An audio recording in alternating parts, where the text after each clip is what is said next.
Welcome back. In this video, I wanted to go over S3 Glacier a little more and talk about S3 Object Lock and Glacier Vault Lock. Now, we previously mentioned that S3 Glacier is the lowest cost S3 storage option and that you only pay for what you use. We do have the two types of S3 Glacier storage, which are S3 Glacier and S3 Glacier Deep Archive. With S3 Glacier, we get three types of storage retrieval.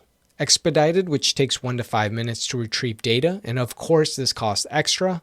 We also have standard, which takes 3 to 5 hours, and bulk, which takes 5 to 12 hours to retrieve data. With Glacier Deep Archive, we get two types of storage retrieval. Standard, which takes 12 hours, and bulk, which can take up to 48 hours to retrieve the data. Now, some features that S3 Glacier has to offer are Object Lock and Glacier Vault Lock. With Object Lock, it uses the write once, read many, or the worm model. This model helps prevent objects from being deleted or overwritten for a certain time interval or forever. We also have the Glacier Vault Lock, which can also help enforce the worm model.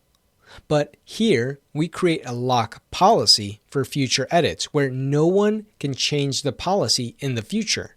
We use this model for compliance and data retention purposes because it guarantees no one can delete or change the object. I hope in this video you learned a little more about the S3 Glacier and some of the features it has to offer. I'll see you in the next video.